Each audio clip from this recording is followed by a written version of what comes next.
Yo, hey, real quick. Are you guys excited for Predecessor or not? Oh, yeah, dude, I'm Oh stoked. yeah. I I know it might sound weird when I say why, but I want to know why. Well, I may give like a little bit more of like a negative. I'm not trying to sound like negative, but maybe I'm not maybe as excited as most people, but I still am excited, if that makes sense. I'm still ready. I mean, Regardless, I get you. it's I'm gonna be more on something the new. excited, but almost worried, to be honest. Yeah. I just don't like all the time of silence, and then the hype that's built up. I almost feel like too much hype can negatively impact somebody. We've seen it with major companies, small companies, everything, you know? Oh, 100%. And I'll go off of that in a second. I'm excited because of what we don't know, right? It's literally, they've been behind the scenes. We've been since October, since we've been able to touch it. Like, we don't know what's going on. We don't know how it's going to feel. You know, we don't know. Like, we know that they said they're going to work on the TTK. But other than that, you know, we know that we got a new hero, you know, a couple of heroes added into it. But other than that, we don't know much about it. We've gotten some like little teasers with pictures and a little video, a couple of video clips. They're teasers. Like, it's that not knowing that's got me excited. Calling, what you were saying about the hype, and could be, too much hype could, be a negative play. For example, I never actually, for a while there, before I even got to the Navy, I never watched the movie Fight Club. Right? Okay. A couple of my buddies found out I never watched Fight Club. Classic. And they did that. They're like, dude, it is the best movie ever, didn't they? And they talked this movie up so much, right? So I'm like, and they end up saying, you're not a man if you don't watch the movie, blah, blah, blah. Talk it up so much, right? So I'm like, fuck it. I'll watch it. Watch the movie. End up figuring the movie out before the movie was ended. I'm like, oh, I got this. I know. Yeah, as far as movies goes, and probably a solid B. Yeah, so I watched it, and I'm like, because I figured it out, I'm like, no, that movie was, and I think if they didn't hype it up as much, I probably would have really enjoyed it, like a lot of people do enjoy the movie. Like you said, it's a cult classic. Mm-hmm. But now it's got like a negative aspect to me because it got hyped up so much, and then it's like I watched it, I'm like, it didn't meet that hype at all. So yes, we could have an issue with that as well.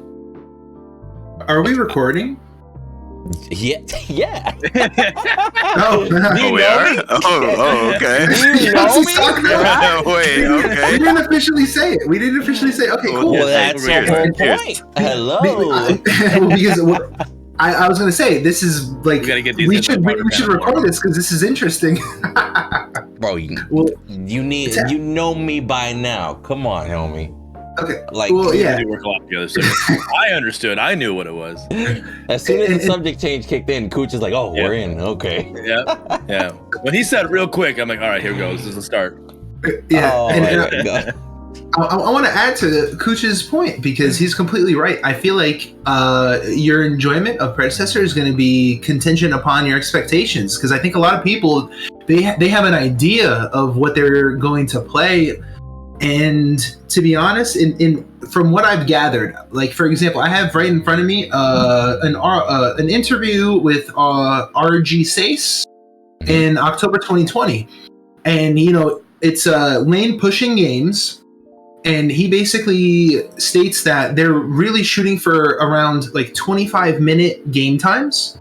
And obviously you guys are privy to the blink changes that they made, where every single character basically has like a flash, like League of Legends. And how I interpret this is that like Predecessor seems as though they want to become like the League of Legends of third-person MOBAs. Okay. And that's not going to be everybody's cup of tea at all. No, definitely not. At all. That's an interesting point. Like, a lot of things are gonna change gameplay wise, not even visually talking, right? Like gameplay wise, like you said, things like a flash, all the bunch of new items that they talked about that they introduced that people haven't gotten a chance to really kind of play with, right? Then you consider a new map. We don't know the scale of this map. Is it smaller? Right, yeah. Is it slightly bigger? Is it way bigger? Is it about the same? You feel me? There's so many things that are uncertain, and even if they're going for that League playstyle, I'll be real with you, like you said, League playstyle is very, very unique. I'm curious as to, are they going to be too much like League? Because you mentioned a big thing too. The expectations are based off of prior shit.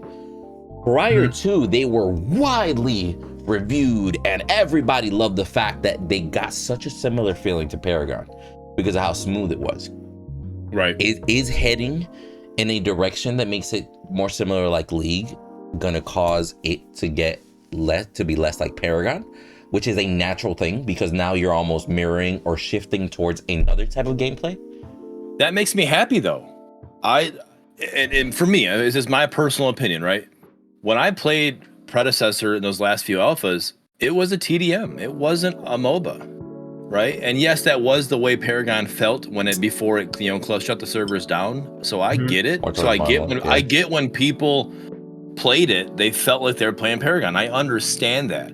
But when you look at what Predecessor wants to, the genre they're in, and the genre they're trying to be in, they're trying to be a MOBA. They're not trying to be a team deathmatch game.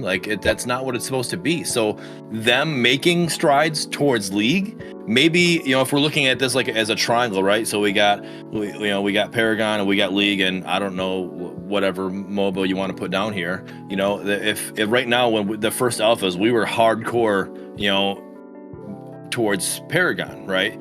But if we now balance it more towards a Paragon League, I'm more about that because I do enjoy Paragon, but I also want a MOBA feel, and that was my issue that I had with the alpha. It didn't feel like a MOBA, and I want something that does feel that way. That's a hard realization, bro. Like the fact that, we all loved Paragon. Arguably, different stages of Paragon were realistically almost a different MOBA every time. Right. But it is kind of rough to just sit there and realize we love Paragon. We love so many mechanics like dunking or prime, right? But when you sit there and it was like Paragon slowly was shifting so far away from an actual MOBA that it was like it was just rough, for lack of a better word. It was rough. And if people are expecting more, brawly, like, hey, we're just here to have fun, because when I played the closed test last year, etc. and whatnot, it literally, I was sitting there and I was like, I'm having fun. I'm enjoying it. I'm sitting here with 20 plus kills, getting pentas, like we're chilling, right? But deep inside, I was also like, and I wasn't critical about the balance because, balance comes over time. I wasn't going to fault them for that. But right. It really was one of those things that I sat there and in my mind, I was like, this needs to make leaps and strides in the actual MOBA department, CSing the value of gold, rotation times, etc. Because there was a lot of little things in there that I noticed that needed work, but with benefit of the doubt, I'm sure they're going to adjust it. But it actually worries me, just diving into that subject deeper, that if they do develop more of a MOBA, are they going to lose that sense that they established earlier? And if they do shift from it, is that a positive or a negative thing? That's a rough statement. It depends on what target audience you want to focus on. I personally think that, so if we compare, like, you guys were kind of equating it to League, I feel like Predecessor feels a lot less like League than Fault does. I think Fault has kind of garnered most of their inspiration from League. I mean, you look at the damage reduction, equations with armor and stuff, it's literally just copy and pasted from League. It's the same equation, right? Like the minion pushing mechanics. At least based off of the last playtest we're talking. Right. So a lot of stuff from the last playtest and Predecessor, I felt like was very far away from that. They did have some items that were very clearly based on League. They actually had more items that were kind of likely static. They basically had their own static shiv and shit. Right, they had static shiv. They had more League items than Fault did, but they also had items that were from Paragon, and then they had items that were from.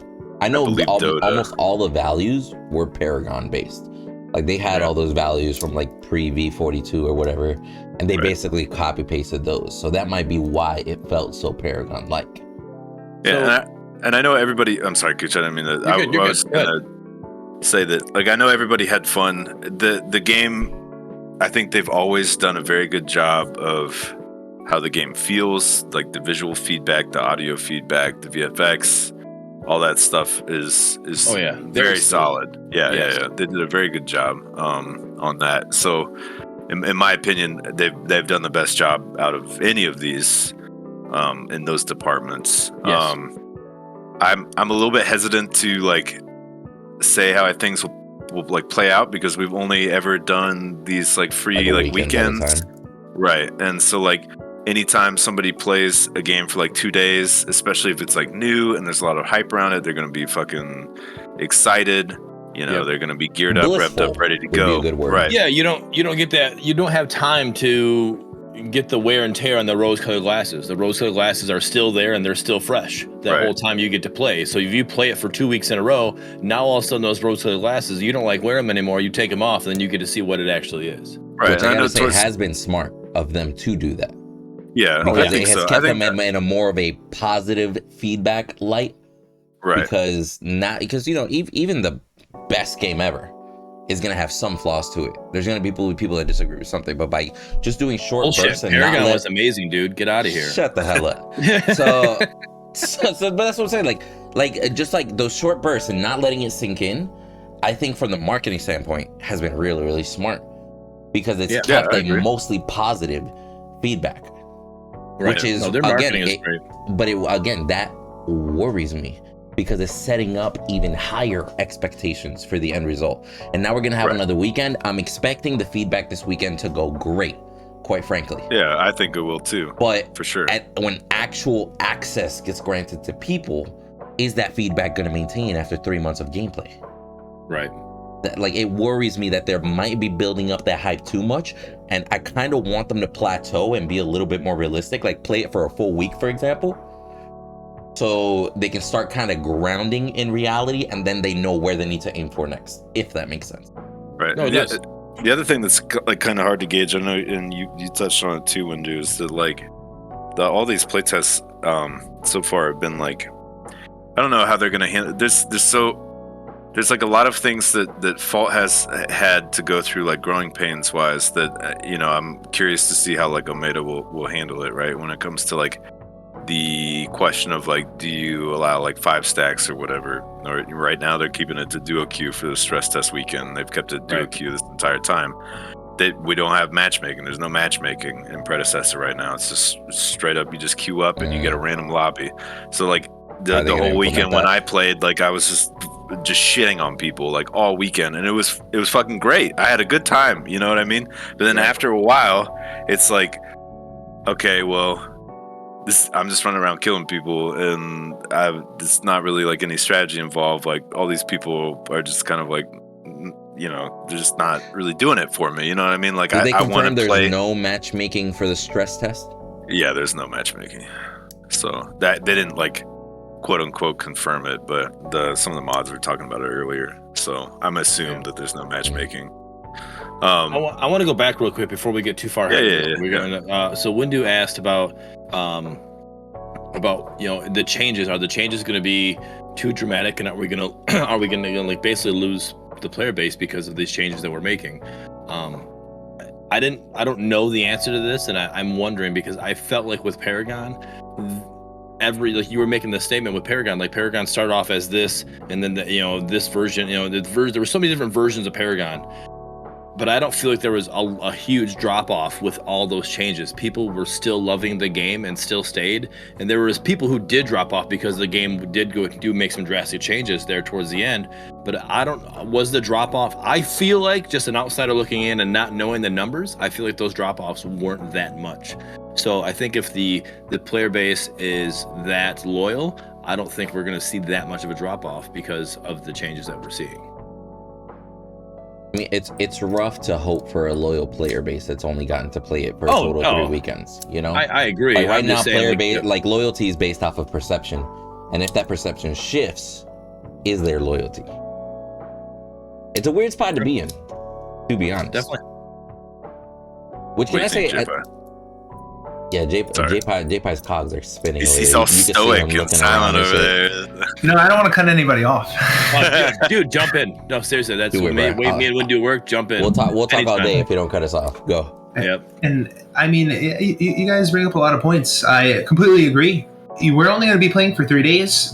You're not going to find out like broken matchups or any kind of really unfavorable combinations of teams or anything like that. And you're completely right, 100%. Everyone's just going to be playing the game that they've been waiting to play for so long. They're gonna be hyped up, and they're only going to have 3 days, and that hype is not going to die before those 3 days. It's 100% true. We're not going to know like where the game really is. Like where the problems lie until we have extensive time with it. 100%. I couldn't even agree more, because that takes time. It takes time to you have to play various matchups. You have to have ranked matchmaking. You have to have teams competing as hard as they can, and you have to see, okay, with this jungler against this jungler, or this mid laner against this mid laner, and you got to see the win rates, you got to see the pick rates, you got to see there's a lot of information that we will not be privy to for the longest time. Now, Omito, they will have that information. I mean, I have no doubts in my mind they're going to collect all that information. But as far as the player base, we're going to be completely in the dark about it until the game is actually in early access, and we can see some of it displayed on some public website or something like that. And I like to Windu's point, they're doing a really good job, just like capitalizing on people. Like a lot of people are desperate to play Predecessor, and they want to play, and it could be like, I'm not saying it is, but it could have been like the worst game in the world, but they're just happy to play it because of the hype and everything. Right. And then it's only 3 days. Love strike, yeah. Yeah, exactly. And so, I mean, yeah, I think everyone, we as content creators, we probably play more than the average Joe, but we should definitely take it with a grain of salt and keep that in mind. And we're going to be having fun and stuff. But as far as, because this game, it wants to be now, like what I see, if we line up Predecessor and Fault, I would equate Predecessor with like League of Legends, and Fault kind of has this idea of being Dota. And now, with those in mind, obviously those two MOBAs, League of Legends and Dota, they play very differently. There's very different. Yeah, exactly. And now people say, like, you guys even touched upon it a little bit here, where you're worried about Predecessor losing the MOBA aspect of it, the strategy, like, all that. And you're perfectly, it's perfectly reasonable to feel that way. And because I've heard pro players, both in League of Legends and Dota, say that, yeah, like strategically, Dota is the more difficult game. It's harder to play. It's harder to have a team be proficient and everything.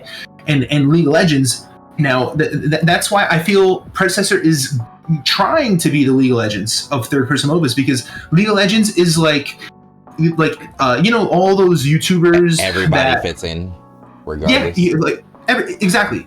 You have YouTubers that are like the most casual players in the world. They play piano and they're super cute and they make songs and they play League of Legends.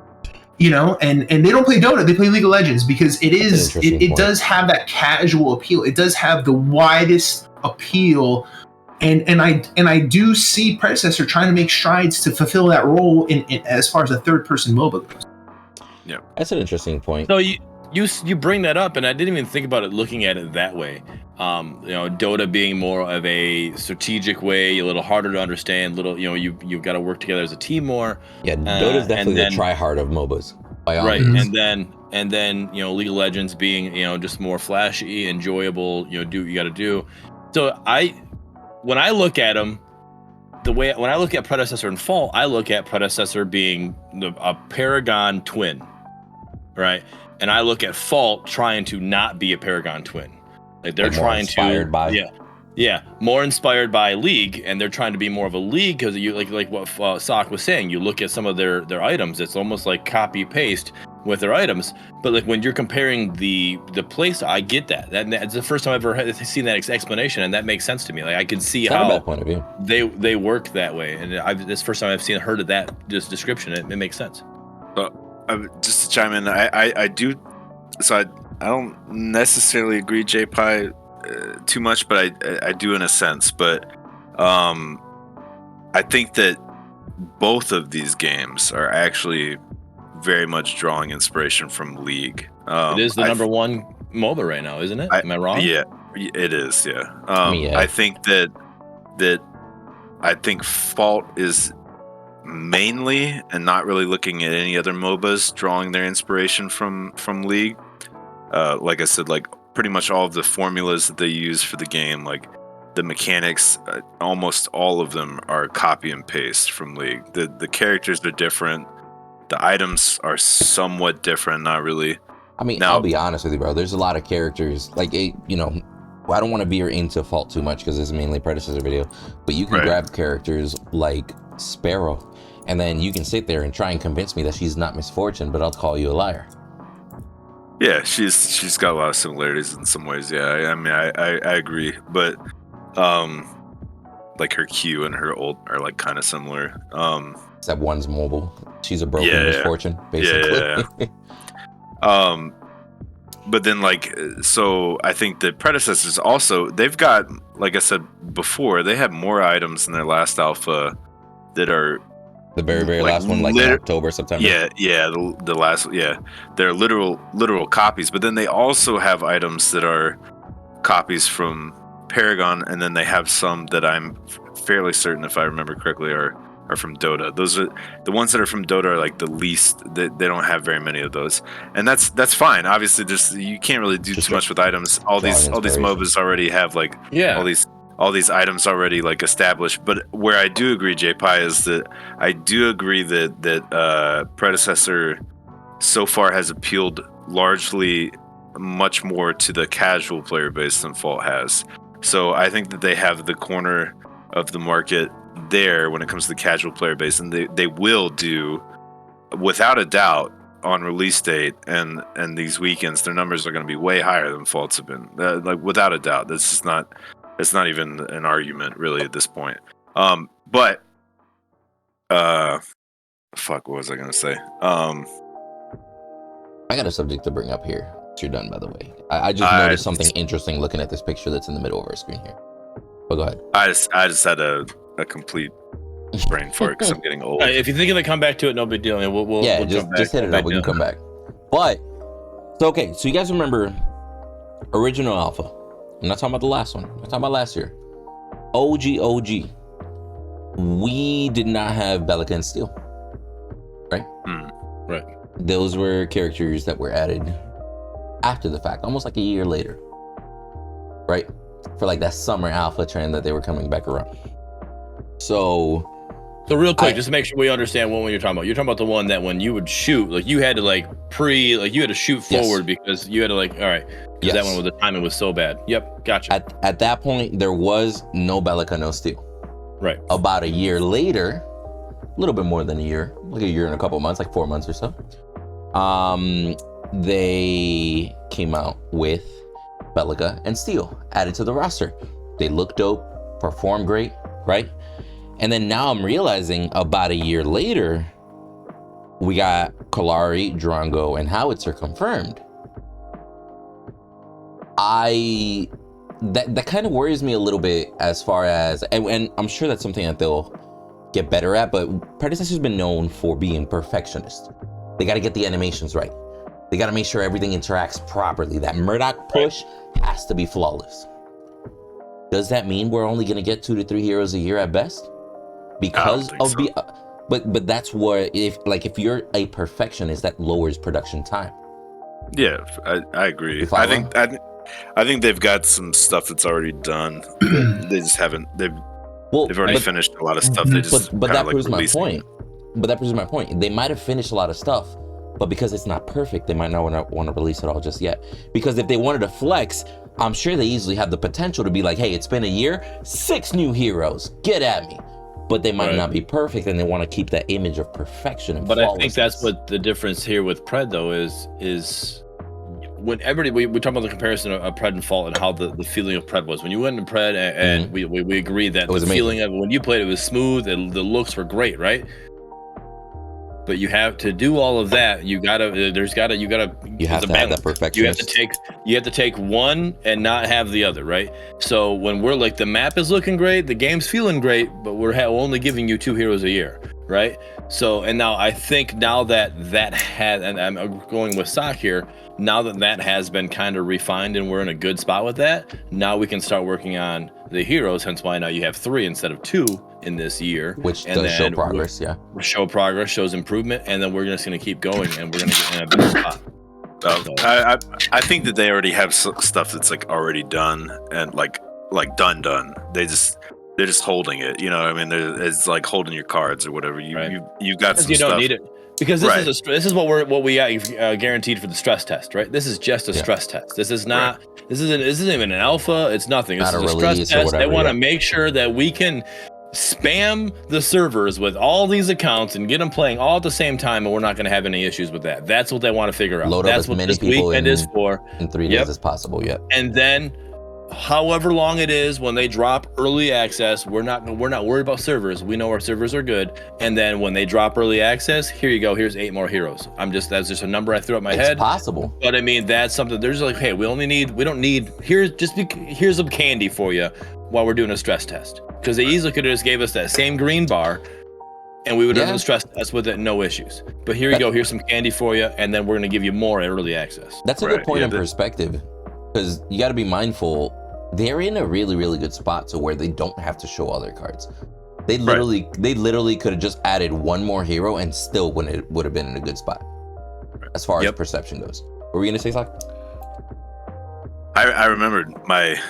Sorry, my old brain remembered. So what we were talking about earlier about like these games and what they're trying to like accomplish or whatever. I think the overall question is like, what audience do you actually want to appeal to? Because I think that trying to recreate Paragon and just making a game that appeals to like the Paragon group is probably not the best idea, right? Like you do want it's smart for short term, not long term. Yeah. Right. Yeah. Short term, you're going to get people, but is there going to be organic growth? Is there going to be an ability to pull people from other MOBAs? And I think the overall question is that, like, Dota and League have both been out for over a decade. Other than that, there hasn't been too many other MOBAs that have stuck. Right.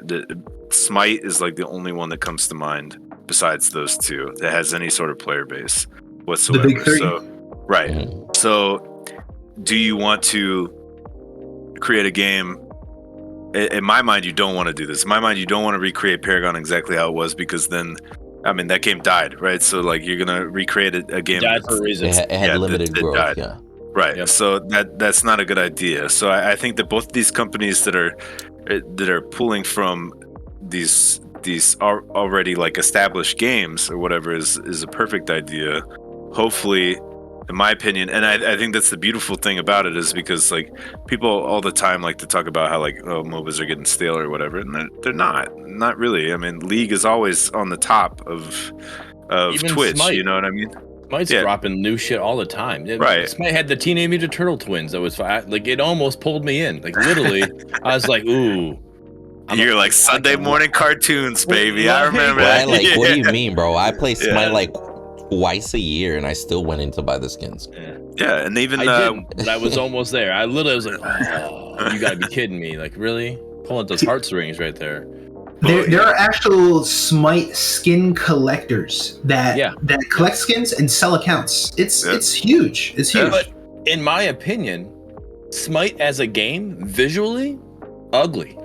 Oh, and I think Fault and Predecessor can throw Smite off the bridge, and they could be the top 3. They could be like 3A, 3B. You could have your League, your Dota, and then Fault Predecessor be 3A, 3B. And Smite is nothing in my opinion when it comes to a MOBA. Like, and that's what I'm saying. You know what I mean? I mean that's the exact point that I'm saying, is that it's been stale for a long time. I don't think the MOBAs are dying, and I know that League saw an increase with COVID. Obviously, everybody's staying home, but they had a huge boom. You know what I mean? Right. So it's obviously not dying. It's obviously a genre that people enjoy playing and that people are sticking around for. Right. But the thing is that we haven't had anything that changes it up. And if you look at, I'm kind of going a little bit off the rails here, but if you look at like stuff like BRs, right? Like for a while, like PUBG was huge. You know, everybody's playing PUBG, and then and then Fortnite came out, and then literally it's like PUBG Apex.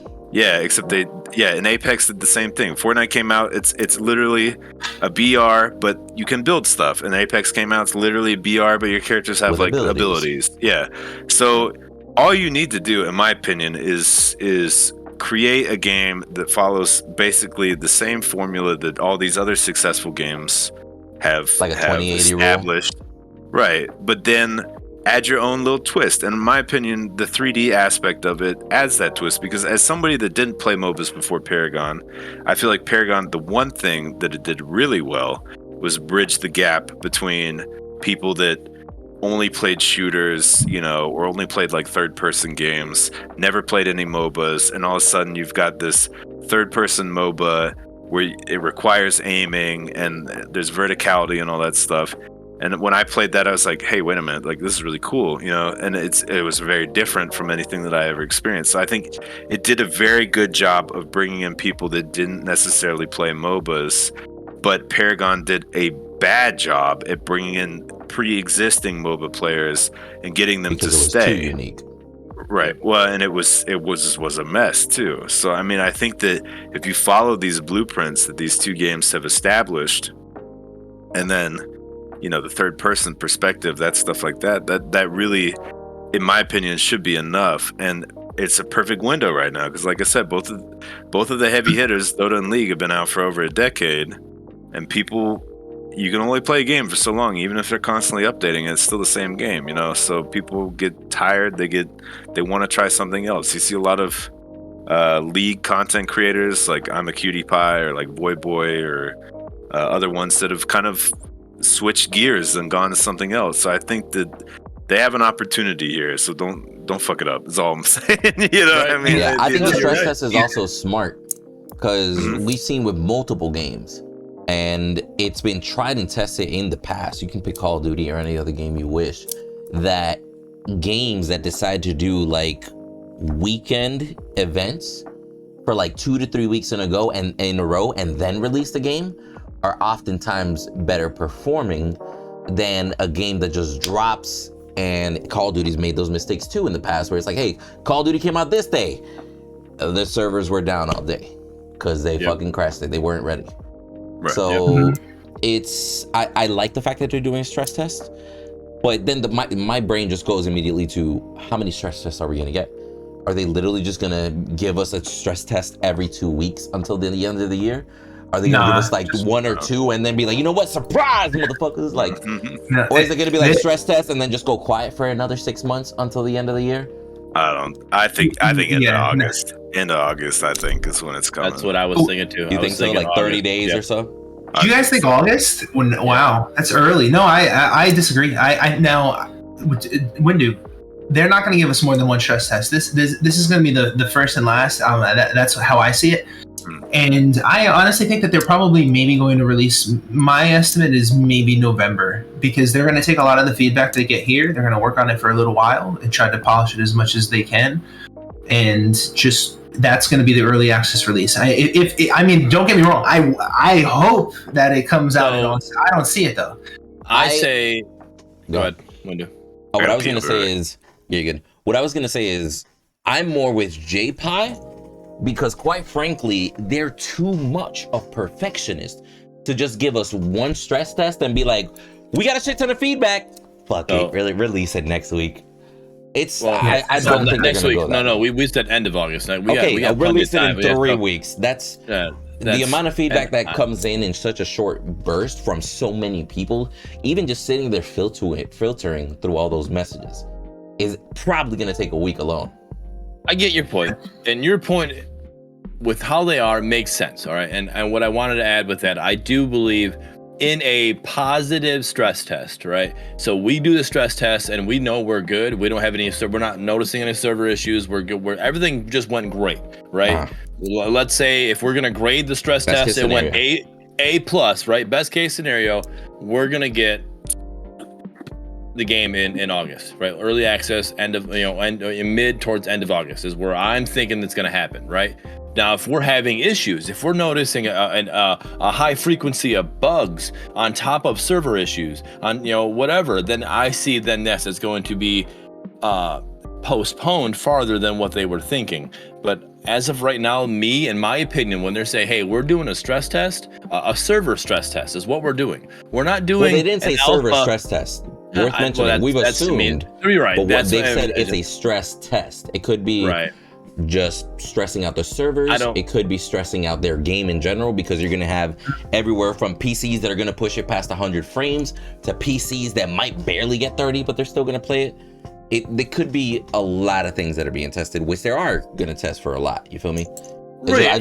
Just worth mentioning that it's not just servers. You're right. But the main thing that we're looking for here is a server stress test, because we got, hell, just the game was a New World just dropped, and they're having server issues, and shit like that, like. Let me throw a little drop as you keep talking there. Be mindful that there is a new map with possible new assets, possible performance issues that might be affected from a new map. And then consider on top of that 3 characters with brand new animations that each individual animation could cause a bug. I don't think it's just a server stress test. I think I know when I think of bugs, I don't think stress. I don't think if we're doing like I don't think a bug as it's you running through this part of the lane is not stressing that lane out or whatever. It's not like I ran through this lane so many times and all of a sudden there's a bug there because I ran through there so many times. That's what doing so much is what gives so much stress to it. I don't think that's when I think stress test, I'm thinking we've put like, all right, this server is used to, or whatever, this game is used to only having 20 people on it at a time. We're going to put buku months amount compared to that on this server at this time. That's the stress that I'm getting from that. Yes, you're gonna see bugs. It's an early access game. It's a stress. So the bugs are gonna happen. I get that, but I'm saying yes, there was no confirmation that stress test was for the server. But in my best opinion, I believe this is for the server. And since that's what we're getting right now, I'm thinking the game's coming sooner than what we're thinking. Cooch, I agree with you up until a point. I agree with you, except for everything related about the bugs, because in the facts, the FAQ that they released, one of the questions they explicitly outlined how to report bugs. Oh well, but I think you want that though. I think that's because people are asking. I'm sorry, I didn't mean to cut you off, but I think that's not necessarily to incorporate with stress. I think it's just because, like, hey, while we're here, let's take advantage of this. Oh yeah. And, I want you to know how to show us where the bugs or issues, because yes, we can take advantage of that. That makes complete sense. I don't think that has to do. It's not. I gotta use the bathroom too, but be mindful that a stress testing a character is by repetition. Or quantity, because quantity does get rid of the repetition, right? So it could easily be also, we've added 3 new characters that have been kind of tested, but let's also give those characters a real stress test. Let's throw them out to the main public. Yeah. Which is the internal testing team is only going to be able to catch so much. They're going 100%. Yes. Yeah, they're going to get a mountain of reports with things that they never even were conscious of. And to add on to Sockcap's point, this goes back to our previous conversation with Smite and everything and Dota. So we have the heavy hitters, right? The big 3: League of Legends, Dota, and Smite. And now they've been in the game for a long time. They're veterans. Everyone knows Smite. The funny thing is I hear from Smite players so often that they're sick of Smite and they want something new. And then League of Legends and Dota, it's like everyone knows that they're so accustomed to that. They have so much time spent in those games. And so with a MOBA like this, a third-person MOBA that has verticality and high fidelity graphics, this has the potential to really capture all of players from all of those player bases, because it appeals to them because just from the gameplay, from the visuals, everything. And so I feel like the MOBA genre is waiting for something like this. Yeah. And I think that's also another reason why I said we could push Smite off an edge, is because the Smite players already play the third person, right? It's already third person, so they only have to adjust to the verticality. Now to get a League player to come over and play the game, it's different. It's a different view, different change, whatever. Like you got so it's a little bit more to it. I'm not saying they can't do it. It's definitely when you're playing League, you understand the MOBA, what a MOBA is, and you can play the game, right? You just have to get used to the actually aiming and like, oh shit, that person's coming from up there. Let me get that person. Yeah. The hardest part is going to be what Sock talked about earlier. When you're changing mechanics, you have to hope that they rely on their MOBA knowledge and be able to transfer that, and at least they catch something. With that 80-20 rule, you want to make sure that at least 80% of what they're experiencing, they're familiar. There's a reason why shooters still shoot in a specific way, right? There's a reason why aimed out sights is still a specific way. Nobody tries to reinvent the wheel. And that's what I'm saying with Smite. It's like a 95-5 is what I'm saying. Yeah, and I think that I can see it when they I don't know. I think that they did a very good job. Paragon did a very good job of capturing that, and I think that the controls for Fault, Paragon, for Predecessor, this third person MOBA genre, the way that they've got the controls, it's kind of pretty similar to a lot of other games. It's probably easier to pick up playing Predecessor. Right click. Yeah. Right. It's probably very, very easy. Much easier to pick up playing Predecessor, somebody that hasn't played a MOBA, than playing League. You know what I mean? Because you're pointing and clicking to move around while casting abilities, and also using your mouse to cast abilities. It's not too complicated, but it's definitely not as common of a control kind of scheme as something like Predecessor. Right. Well, Paragon was. But this part's rough too. A MOBA like League that's top down, you move around, right click, etc. That appeals more to the RTS category, which they're used to that sort of mechanics, and they're used to strategic gameplay. Right. Whenever you implement a third person point of view, you're applying more to individuals that like shooters, combats, etc. And that's a harder transition into a strategic game, but it's an easier transition into a brawler-based game. It is. I think that there's more people probably that play shooters that play RTS games. So I think that's probably the secondary kind of group that they probably want to try to bring in. You know what I mean? You can get people that play MOBA. Dude, my ferret is going crazy. I'm sorry. She's getting into stuff. You're good, but I didn't even know you had a ferret, Lamau. I didn't have a ferret till not too long ago. That was not my decision. Well, at least you know ferrets have. Yeah, but yeah, I think that people that play League or Dota or whatever, they'll come over and they'll pick it up just fine. And I think that people that play shooters will come over and they might not understand the MOBA aspects of it, but the controls should be pretty familiar for them. Oh yeah. So now, I think that's kind of the group that they want to target. So let me ask you guys. Let's say we already established best case scenario. It sounds like a general consensus that they might release sooner than later. It just sounds like you got good news. Keep rolling off of it, right? Yeah. J-Pie, your best case scenario, you're still thinking November though?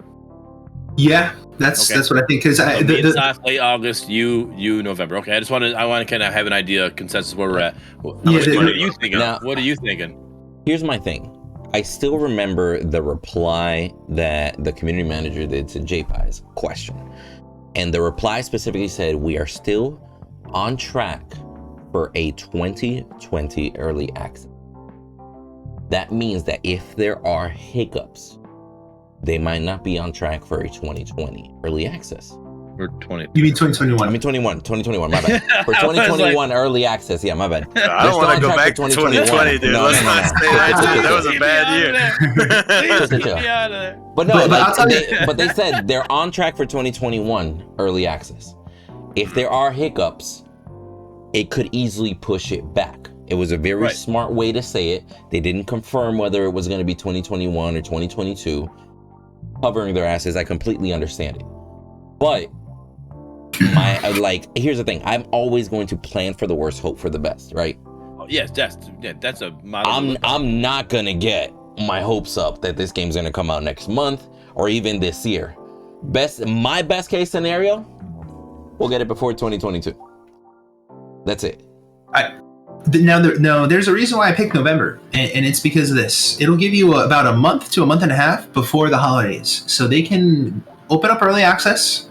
There's going to be bugs, there's going to be server issues that they can iron out before the holidays, where I'm sure everyone has been working really hard all this time, and then they'll be able to give their staff a bit of a break during that, like week to 2 weeks at the end of December going into the issue you have with that though is if you do release that and then you're going to have those server crashes, you're going to have those, like, are you really giving your team a break when you can now have a mass amount of people playing that game during that time frame, during those holidays? Like, I don't think they're going to have a break for like a year after early access. Like, you guys can take a break one at a time. If it's November, you that's the time frame. You have a month or a month and a half, and if it's either you do it or you don't. I mean, there's a reason why a lot of games come out in October. So, but to bounce off of what Windu said and Jay Pye's conversation that we're talking about, that that was a month ago, more than that, like when that conversation actually happened, right? So there could have been some positive things like, hey, this is what we're looking at, but like, hey, we actually finished this sooner and we finished this sooner. And, so now all of a sudden, like, yeah, that's what we were looking at, but our time frame actually moved up because we were actually able to do things like we didn't have the issues we thought we were going to have with Drongo. We didn't have the issues we thought we were going to have with Kalari. So now we're good. We can move on. And, and that's more of a positive, like, hey, best case scenario situation. Like, it could move up. Mentioning on that too, worth mentioning that if they are as good as marketing as they seem, they easily could have said that to set us up for a worst case scenario. Yeah. And maybe they really are aiming for a after summer release. But but the end of 2020 might be their absolute worst case scenario. Like, if we get set back 4 months. But so maybe, who knows? I'd also like to add one thing. I don't know who said it. I don't know if it was RG Sace or Sergeant Smokey. I don't know. I want to find it now. It was either an interview that I read or that I watched on YouTube. But it might have been RG Sace talking about... No. I think maybe it was Smokey. Talking about how when you're first creating assets and creating the characters, basically the gist of what they said was... it's more difficult at the beginning, and the more assets and the more time that you spent working with it, the easier it'll become overall because you can build upon what you have previously. Right. So as we move forward into the future for them, it'll become easier and easier to incorporate more characters and do things like that. Like I think that the time that we've waited all this time, that's been, in terms of pumping out characters, it'll be the longest, and then it'll only be quicker as time goes on because they already have a lot of the assets already in their systems. They already have a lot of time spent working with these systems and incorporating new things and balancing and all of this. So I really want to find the interview because it was when I heard that it was something that stuck in my mind.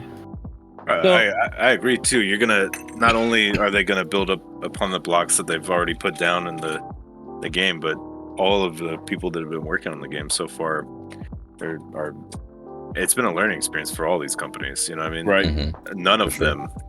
I think there's only been like one person that's worked at any of these companies that actually worked for like a gaming studio previously, like a professional one. So like everybody's been starting off from scratch. You know what I mean? So not only are they building the game up and it's getting easier to add stuff and they're optimizing it, but then also like they're just learning how to use the program better and learning how to code develop the game better, basically, at the end of the day. So now let me kind of shift a little bit here, the conversations. I want to talk about map, and here's the reason why. We've seen in the past that something as simple as a map can be very influential, and they've been relying quite a bit not only of their marketing strategy, but as far as, kind of like hopes for their design, because a map is essential, crucial in a mobile. I'm gonna have a couple of the pictures here on the screen, and we'll just kind of go through them. But let's go best case scenario, worst case scenario. Best case scenario, if this map is the perfect shape for a MOBA, or the perfect dimension, perfect design for a MOBA, what do you expect out of the map? What do you want to see? Where are you gonna go from there? I want to see it be a square. That's what I want. Like an actual square in the corner? Yes, I want to see. You it think be they're gonna an do that, actual like a square. top lane, bottom I don't lane? think they will. No, I want to see that. I shit, don't though. want that. I want it because that means that the middle point of mid rotation times. It's like you don't have to make the map like. Okay, this is. Maybe I'm just stupid. I don't know. We'll see. But if you make it a square. You're a nerd. You're not stupid. Come on now. Thank you, Cooch. the midpoint of mid, right? If you're middle of the lane mid, and Right. you have the rivers attached to that. If it's a square, then those rivers attach to the corners of the square, right, on the opposite side. So that means that is the middle of the lanes for the top and dual lane, right? So top and dual lane, you have a ton of space in between mid lane. Rotation times are going to take a substantial amount of time. You don't actually have to have this like crazy fuck huge map if you make it that shape. If it's this weird like oval shape, then rotation times are always going to feel like a little bit faster from like mid lane to the side. What if it's more of a circle? It doesn't have to be a square. It can just be a circle. Talking about UFO I mean, shape. You could make it a circle too, but then I don't know how you're gonna do. It's a lot easier to have straight lines for the lanes, to have like lines. minions just go down the lane or whatever, you know what I mean? So if you have it a circle, then I feel like it's I don't know, maybe I'm just talking out my ass. I have no idea how to develop a game, okay? So I don't know, but circle just seems like square just seems like it's more efficient than a circle at the end of the day. There's a reason why a square has been used in the past. It's more aesthetically pleasing, you know, when you're looking at it, you know, it flows better, you know, it just kind of, it literally, the flowing of it is better in my opinion. Are you talking about from a visual standpoint? Yeah, visual standpoint, you know, I look at, you know, just because like, I don't know, I look at it, when I look at League of Legends, like minimap, right? Mm-hmm. I literally feel like, I don't know, it feels lopsided to me. You know, you're looking at it like I'm literally walking, like, especially with that's the thing, you can't have that with fall. It's gonna have to be a diamond, I guess. You look at the mini map, what you're saying, you want the square, it's got to be a diamond mini map because you're walking this way. You're not looking at it like, hey, you're just gradually going, you know, however you do with League of Legends. So I don't know, I guess maybe if I'm looking at a diamond, it might be okay. You know, I don't know. I don't think that square is gonna look good in third person MOBA as a mini map, and then you're trying to understand what you're looking at. So I think as far as real estate, a square definitely takes up less place. The problem with a diamond, or like what you saw previously in Paragon, or like you see in Smite, right, is the fact that as soon as you throw a diamond on that top right corner, you now have real estate that can't really be used in the empty edges of the diamond. Right. There's just real estate that it's just like, well, we don't know what the fuck else to put there, to be honest. Right. And it's almost like you have this object obstructing the viewer, as opposed to a square can literally just go bottom corner, top corner, take up as little real estate as possible, and actually bring you into the immersion. So I can see the arguments for the square, but I do think it'll be hard for a third person perspective to get used to a fixed square. Right. I think that's also like with Warzone, you have the option of keeping a square, or you can change it to a circle for your mini map. But the thing about Warzone is it's a square that the map changes as you move. You're centered on that map at all times. You're right. Which changes it. If it were a fixed map that was a square and you were a little dot, that map would be horrible.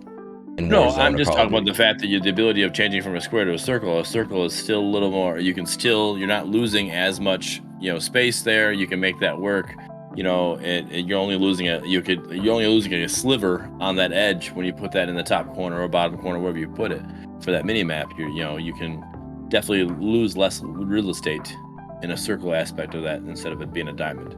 Yeah, Sorry, the other thing that makes a circle kind of weird is that you're gonna have like a lot more distance. Like, let's say we're talking about like inhib towers to T2 towers.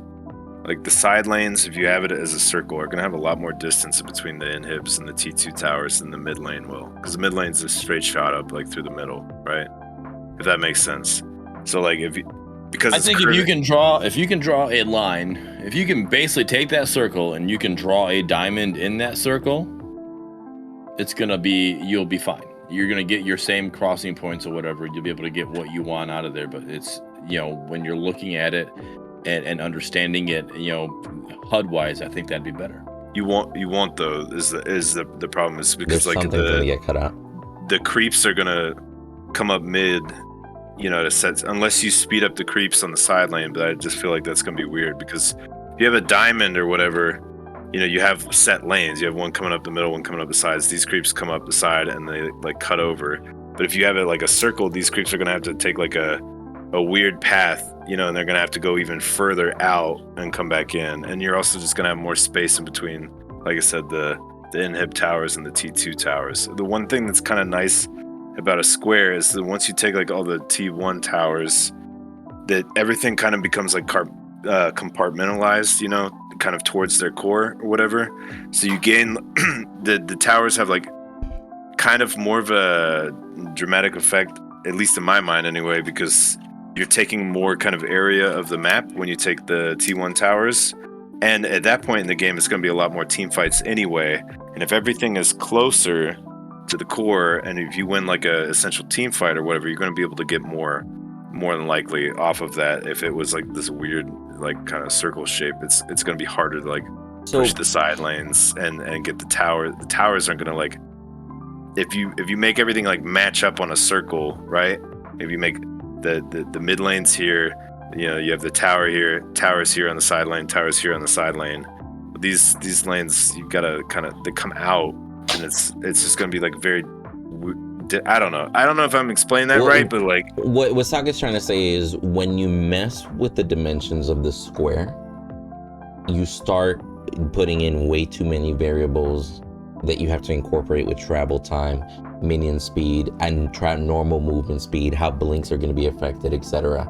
And it might provide a very, very unique experience by all means, but it might actually make it too unique to where it might not resonate to the rest of the MOBA standpoint. I think it's going to be very difficult for them to balance. With this, then I would be happy with not having that straight line mid. Then I want the zigzag mid that Paragon had, you know, to counter that and give me, you know, keep me that weird oval, you know, mini map that I'm used to. It has been confirmed that this is their mid lane. Yeah, they do have that zigzag mid lane. Yeah. They confirmed. Now I want to ask you guys, what if this map doesn't work for the majority? What if this map? What do you mean? Well, you know, I would say. Yeah, I would say you're. I think you're 2 steps ahead, because I have a question that's 1 step before what you're asking. Okay. Because now we're here in the before. Mm-hmm. We're gonna be sitting here a week or 2 from now in the after. So I want to pose you guys a question, because the biggest issue that I've ever heard in Paragon, in Fault, in Predecessor, are rotation times. You know, specifically from mid lane, and so I just want to ask you guys, when you play during this stress test, keep an eye on the rotation times and see how it is when you're playing in the mid lane, when you're in the solo lane or in the dual lane, and then somebody comes and or you're in the jungle. So that's the question that I pose to you guys, and I want to revisit and see what you guys think in the after video to see, you know, where we stand. Because then we'll have a keen idea. We played on the map many games, and we know rotation times are too quick, too slow, etc., etc.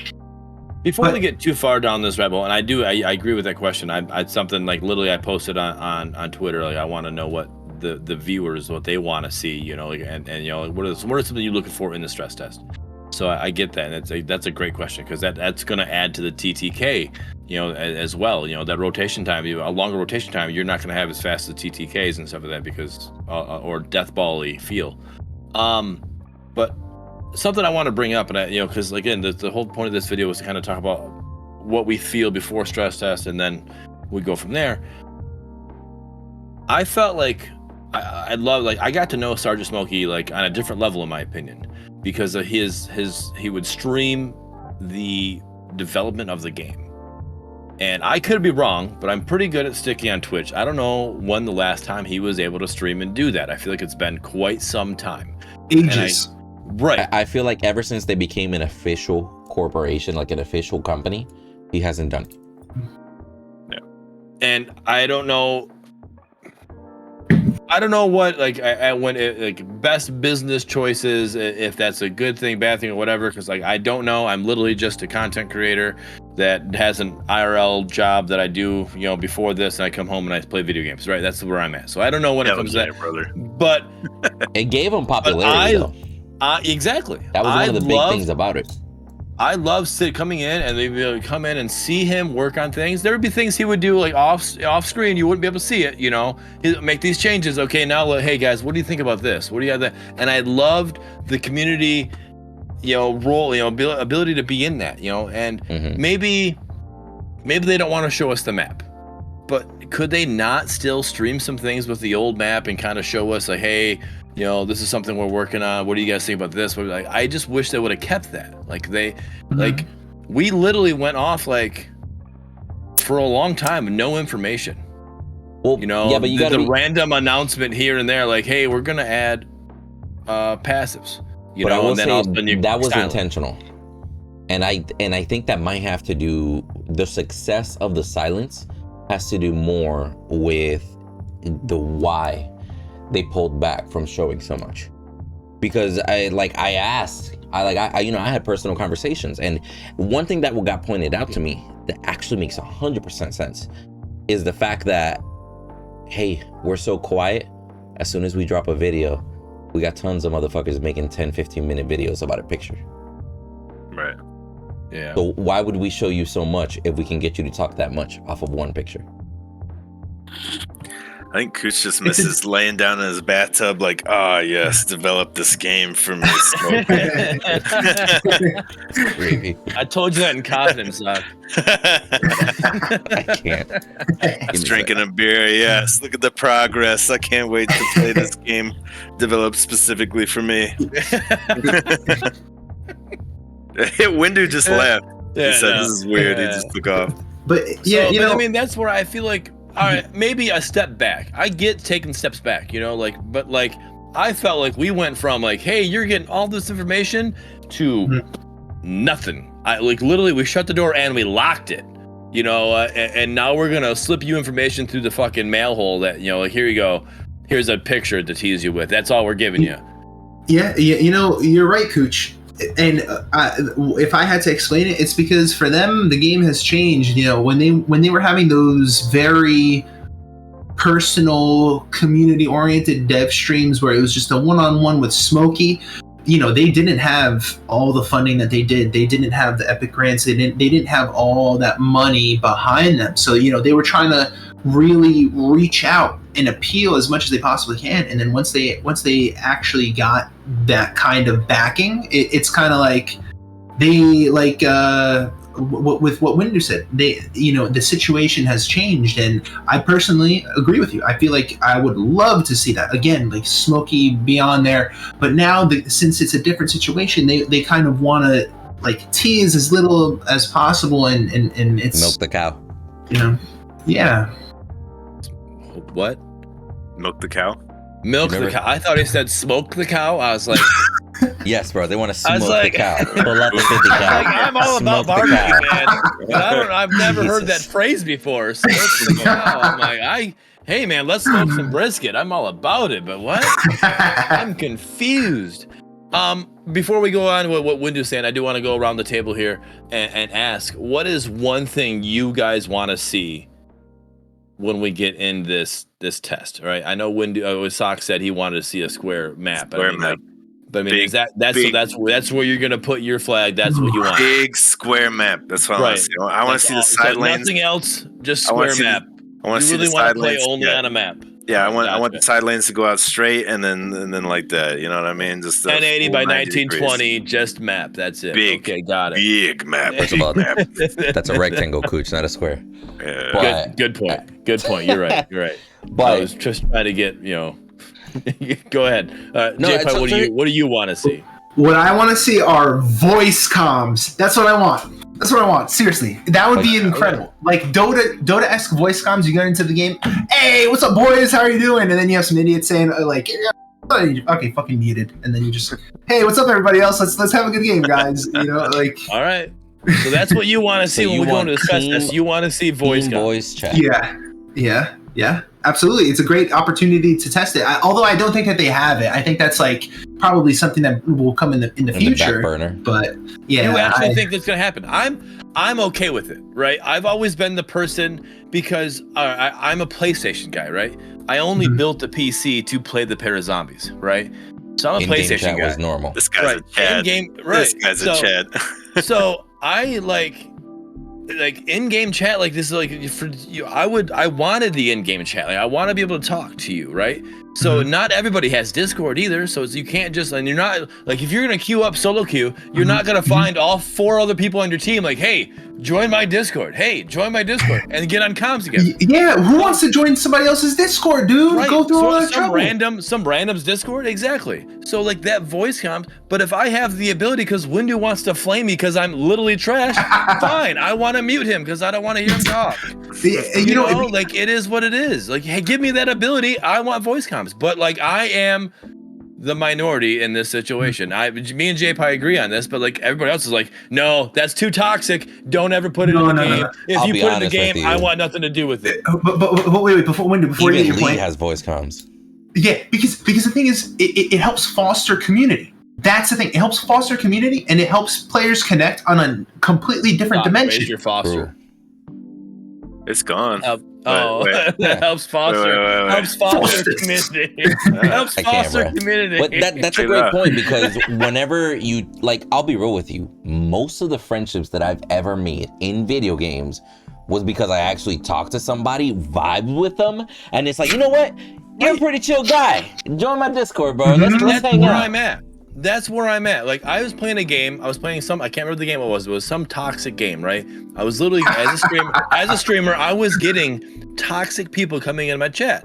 Ban. But I also met some cool people in there, right? So if I really get one loyal viewer out of the 10 toxic people that I have, I benefited, in my opinion. Yeah. Oh yeah, absolutely. So I'm okay with that. So all right, I went through a few games. I had some toxic people, but I also met these guys with it. You know, like these guys are chill. I have a team that I play with. Yeah, absolutely. And you guys want to know a funny story? You guys know that game that died, Darwin Project? Yep. I love it. Hey, Windu, you were the. I was announcer god on Darwin Project, bro. Windu, you want to know something? Before we ever talked, as friends, you were the announcer for many of my games. I know you bro. You probably don't remember. You probably don't remember, but you were. Yeah, no. Bro, I literally would queue as the announcer all fucking day. I know, dude. I freaking know. Hold on. Just to agree with him, that he doesn't know, right? He doesn't remember you being the announcer of your game. We just talked about this last night. I was in Windu's fantasy football league, and he doesn't even remember playing against me. Windu. This last year, I am that guy that when I meet you in person, football league. No, and I'm that guy that when I meet you in person, I'm like, you haven't even been following me that long. I do a followage, whatever on, follow age is what Windu likes to say.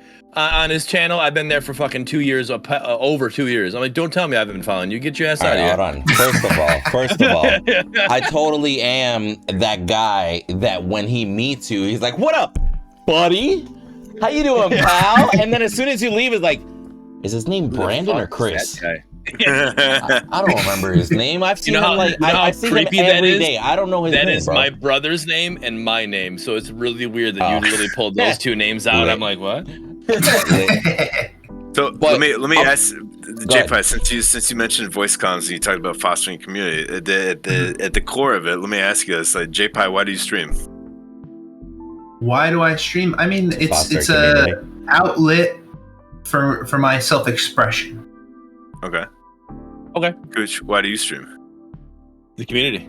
I literally, when I'm playing a video game, like, all right, so let's say I'm not streaming, right? I'm playing the video game. I'm like into it. Like I'm into it. Like my wife, I showed Windu a clip of my wife come up, tap me on the shoulder, scared the shit out of me. I'm literally in the game, right? I was streaming at that time, but there's times that like I do it for the community. Like when I'm playing a video game, the video game's in the background. I'm here in chat. Like I can't wait to talk to you guys. You guys come in, we're in chat. I'm talking to you. Oh, I died. Oh, fuck. Whatever, guys. And it is like, and that might be why I'm bad at the game. Anyways, but it's the community. I love, the community that I have built so far as a streamer. I love it. I was telling Windu the other night, I got a guy from across the pond that'll set his alarm to wake up just because he knows I'm streaming that day and will come in, say hi to me, talk to me for about 15 minutes, and then go back to bed. Like, that's fucking awesome. I love it. Yeah. Yeah. And Windu, why do you stream? The core of it, why do you stream? Because some asshole 4 years ago told me that I sucked at it and I shouldn't do it. So I was like, fuck you, I'm gonna get good at this shit. And now he comes into every single stream and says, what's up? Yeah. I didn't say that 4 years ago. I can't with him, Ray. Get him out. Well, yeah, but no, why do you ask? Why do you ask? Sock, why do you? Yeah, it's the same thing. It's for the community. I probably wouldn't play games anymore at all if it wasn't for streaming, because the streaming I like the social. If I'm streaming, if I'm gaming, I'm probably pulling the stream up. So let me ask you guys something. While we're on that subject, before we veer too far off of it, because we're like wild hyenas here. Right. So laughing hyenas. Sorry. Do you guys think that Predecessor is keeping streamers in mind when creating the UI, or are we gonna run into a spot where we're like, hey, where the fuck do I put my camera? I'm gonna block something if I put my camera here. Hold on. Do you you feel me? And that's just being one example. Festering communities was a great one. With that, answer that with this, guys, because I want to add to that with the camera placement. Do you guys think it's best to put your camera over chat to avoid putting something, like, depending on how that chat looks, like they're putting information out there, so you put your camera over chat, now your stream's not being exposed to that, right? Or, to some flaming or whatever, like something toxic, like your stream's not being exposed. You get to see it, obviously, but like, do you think that's the go-to spot, or what are you guys' opinions on that? Adding with what Windu was saying. I know my answer. I guess I'll go first. I guess I'll go first. I think I leave the chat open just because I feel like it's part of the experience. It's part of the game. People see. I mean, like they see some of the most heinous messages that are put forth in the game, and it's just also they get to see what I say, and I think it's a part of the experience because it's a small part of the screen. But you'd be surprised. People like I've had some like stuff said in the chat where I don't even address, and then in my stream people are talking about it. And right, engageability for sure. And literally, I do cover chat. And as I asked the question and you started talking, I'm like, wait a minute, if I did that, like, the stream could actually engage off of it because of what's going on. Even though I don't engage on it, because there's a lot of shit that goes on when I'm playing the game. I'm like, I read it, I'm like, all right, dude, you're just being toxic, whatever, and move on. And I don't say anything, right? And then, but like, you're right. Your chat could like jump in and say this guy, whatever, and work on it, and you could, that's worked for you. Yeah, Cooch, there's people who are playing video games and they have your stream open on their next monitor, and then they see what's being typed and it's big enough, and yeah, absolutely. Yep. Yeah, I keep the camera off the chat and just let people read whatever, and half the time I'm flaming people. Well, Sock, I love yours. You like sit on top of the chat. You got like you only like you're cut off, but you're on top of the chat. It's almost like the chat is in front of you and you're sitting there like it's your bar, and this is your game. So yeah, I like your setup. And by the way, the only reason why I asked you guys why you stream is I think I was trying to tie into JPie's thing about voice chat. I think that's just a large part of the game in general, and a large part why we stream is because of communities, and it's very fun to see like a community get built up. It's a little bit different as a streamer. You see it kind of get built up around you in a little way. You know, it's a nice little like ego stroke, you know, at the end of the day, but that's not what it's about. You know, you get to meet a lot of cool people, stuff like that, and it's like that for the average player too. I mean, I think it's important to foster that sense. Talk about foster that sense of community. If you have some sort of voice chat or whatever, you know, you're gonna get people more kind of involved in the game, you know. So I think it's not necessarily what I want out of the game, but I think it's not a bad idea by any means, you know. So to answer Windu's question, the answer is yes. I do think they're keeping streamers involved, because what JPI said a while ago is they're kind of catering toward, or was it SockCap? I might have been SockCap. I'm sorry. They're catering more towards the casual player. Right, so we're just streaming. We're here to have fun. We're just casually playing. We're not worried too much about the rank when we're streaming, right? If we're playing rank play, there's a good chance a good amount of the streamers are gonna be not streaming because they want to focus literally on the gameplay and not have to worry about chat at that time. Or they might just ignore stream, Yeah, they might ignore streaming at all. So yeah, I do think because predecessors have been more of that side of it, I would say yes, the UI is going to be more catered towards the streamer, or you know, in a beneficial way. I don't know, man. I'm just excited to duo queue with all three of you guys. Okay. Yeah. Wait. Sorry. I gotta ask. Who's the first hero you're itching to jump into? Murdock. Oh, okay. I already got requested damaged Narbash videos as author. He's already throwing, DPS dude. Narbash. Okay. Nah, bro. I'm gonna throw that chicken wing and thunk that shit like ain't nobody's business, bro. So I'll get it ready to one hit for my carry, easy. Say less. I'm probably just gonna be playing Drongo for most of the weekend. Drongo would be nice. He's a nice one too, because being newer, you know, it has somebody I haven't been able to play, you know, since Paragon, you know, passed away, obviously. Yeah. But and Murdock, I didn't get a good chance in that last alpha to really test that jailer skin, or what I'm now calling the Wilson skin, because just my last stream, I pulled up that video of that little rotation of Murdock in that jailer skin, and it literally looks like he's got Wilson's fucking, you know, from Castaway, the handprint on his face, you know, so it looks like Wilson's head on a jailer body. So it's the Wilson jailer skin is what I'm calling it now. I'll be real. I look forward to seeing skins in general. Because speaking of the jailer skin, I love the concept. Love the cinematic trailer they released. But in game, the jailer skin was not the best. And that was okay. It was an early access. I mean, not early access. It was a closed alpha. We weren't focusing on that. That shit they're gonna fix. Right. They got feedback. But it's definitely super weird to see my Murdock facing right and his legs going left and little things like that. Right. So I really want to see that progression. Not only on the characters, of course, but individual skins, knowing that the skins themselves were affecting how some of the animations actually took place, etc.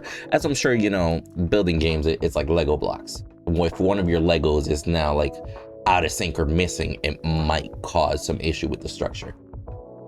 So I'm interested, and that's why I also brought it up in the beginning.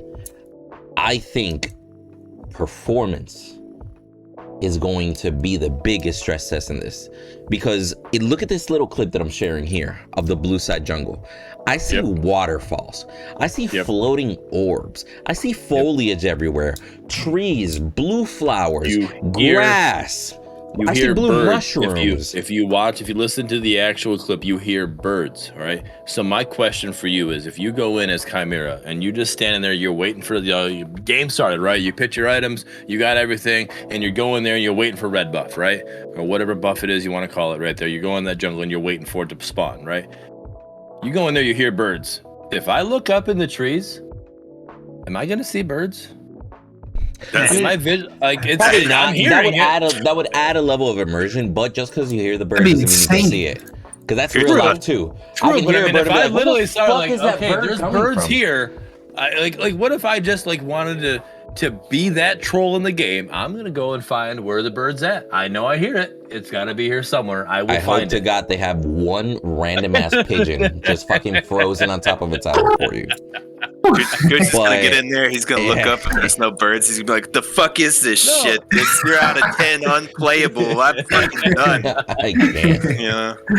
Right. But no, I'm just saying, like, worried, it's there. I don't care how beautiful it looks or how immersive it may be, if I can only get like 30 to 50 frames on it. Oh, 100%. But the immersion side of it, the fact that it's there, I love the fact that you listen to that video and you're like, oh, okay, this is, you really feel like you're in a jungle. You got all, hearing birds, you're hearing waterfall. Like, okay, I like this. This is immersion. Now, because I just brought that up and it came to my head, you're hearing that, right? Because you're hearing birds and you're hearing waterfall, what is it going to make it harder for you to hear an auto attack somewhere, or is it going to be harder for you to hear footsteps? Possibly. Because you got that going on. Proximity. So, like wait a minute, like I didn't hear. Oh shit! Now I'm being attacked. I didn't hear that. Like, yes, could that be an issue? That's a very interesting point, because sound design is crucially important for video games, and honestly, people don't understand how much sound design influences how you experience the game. Yeah. And I'm very curious. That's a good point, Cooch. I'm very curious to see how it is. I hope there's sliders available for all these audio design, like all the sound design. Mm-hmm. I want to be able to I want to environmental sounds. If I want to mute that and I only want to hear everything else, I hope that that's an option, because I don't like it. It's cool, but if I can have that waterfall at 5%, so I can still kind of hear it and feel a little immersed, but at the same time, I can definitely hear that footstep through the water way louder than the water itself. Right. Mm-hmm. I'm a sound whore. I would prefer that a million times, but I don't know if they're going to have that level of complexity in the audio sliders. Right. Yeah, I'll be honest, I don't know. I think it's going to be the typical music, ambient sounds, like announcer, like your standard. Yeah. I don't think it's going to be that anything that you would find outside of League or Dota. What were you saying, Sock? I said, I'm gonna be honest. I'm just gonna turn all that shit down to the lowest level. It's all about performance, baby. That's all I want, Music, turn your own music. That's right. Fuck the sounds, dude. Fuck the graphics. I'm turning that shit down. Yeah, I agree with you. I mean, for the stress test, I'm just going to have all the game sounds. But when the game comes out, you better believe I'm putting on my playlists and just getting lost in the game. Right. I'm logging in and turning all that shit down. I don't want to deal with it. Just give me the base graphic. I've never been somebody that gives a shit about graphics, so I'll turn that shit down. I'll turn the sounds down, and I'll play some music. And I mean, Sock doesn't care about graphics. He had a black and white TV all the way up till last year. So when they went on sale for COVID, he was all about it. Funny thing is, just a little side anecdote here is before I played Paragon, I played Melee, right? That's why I've got the Smash tattoo on my shoulder. Right. So I played Melee competitively, not very good, but I played it for years, right? And Melee doesn't run on HD TVs very well. You can plug it into an HD TV, but it's gonna lag really bad, right? So we used the old fucking tube TVs, right? TVs, yeah. The CRTs, yep. Yeah, the CRTs, yep. So I've got like 4 of them in my attic, and I'm never going to use them, but they're just there for Melee in case I get a wild hair and want to play Melee. If you want to shoot a shotgun, it will explode, so it would be cool if you want to do that. So I would never do that to a TRT.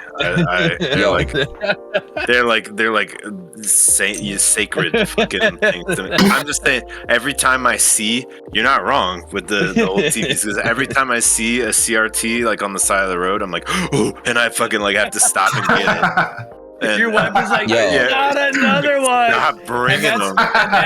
And that's why he's got a ferret, because she's like, you brought those 4 fucking TVs, I'm bringing a ferret. All right, don't even give me shit. That's good. I can't. I love those things, man. Yeah, let me ask you guys something.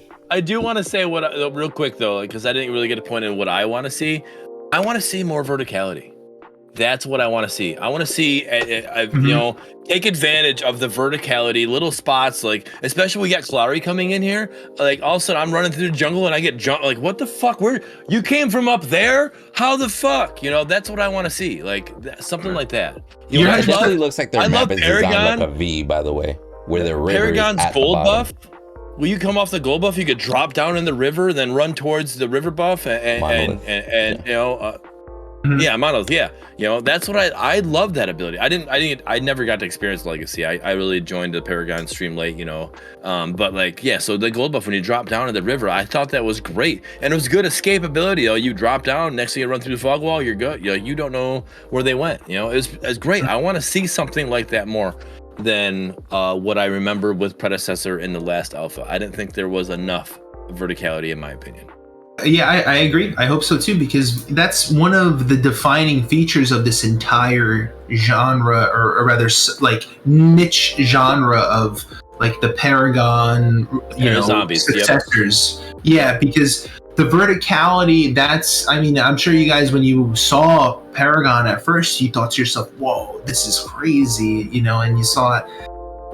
They need to really make good use of it, because it will be one of the selling points that really hook people. And if you tie it into the gameplay really well, where you have the interactions between the characters, that like one character has an advantage over this character, but a disadvantage over this character, and especially at this part of the map, because there's this ledge, and that, you know, it can cause for some really cool gameplay and analysis, and just wombo combos. Yeah. No, agreed, 100%. I that's what I'm hoping for. That's what I'm looking for when I go into a game like this stress test and the early access when we're going into this, because it's a new map. We don't know we don't know really how all this is going to work. That's what I'm looking for. Well, let me throw this out there. We've seen some of that verticality in the videos that they've posted. For example, this video that I'm going to have repeating here. You can clearly see that the jungle areas below drop down like a good 10 feet or so. Right. But here's the question though, and it's more of a question to you guys, and I want to see your opinions on it, because more verticality adds more immersion, but it also adds difficulty. Again, you're grabbing a type of genre that pretty much every MOBA player ever has not had to really deal with verticality, with the exception of like Paragon, right? For example. Take advantage of it. Well, but now you're providing an even harder barrier to entry. Whereas opposed to having some verticality, but not having too much, it's easier for them to adjust.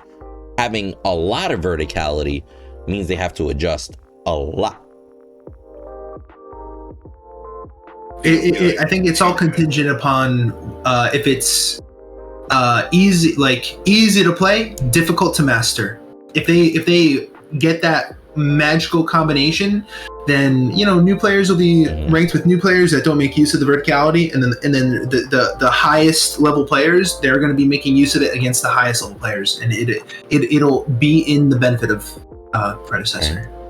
The other thing that's good about like verticality, or just something that third person like genres have to, or MOBAs have to like kind of make use of, is the terrain, because we don't have fog of war, right? That's not like a thing that we have in Paragon. So like if you watch that clip that you posted, the one thing that like comes to my mind is that this guy's coming into his red side jungle, probably from his inhibs, and he can't see his white camps. Like he only sees red buff, but it drops down. So until he gets, you know, until he commits over the or crest, until he gets to the ledge, yeah.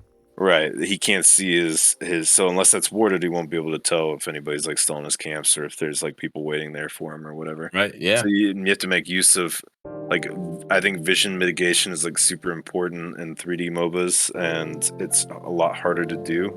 Whereas like League is just like you see this far around your character, and like, and if it's not warded, then it's just kind of dark, right? And that's it. And that's super easy to do in an isometric top-down MOBA, but in this shit, it's not. So you have to make use of geometry, like ledges and hills and walls, basically. You know, zigzagging mid is exactly why they did that, right? Like the only reason mid is zigzagged in any of these MOBAs is for vision mitigation, because otherwise you can just see straight down the lane, and that's just stupid. Right.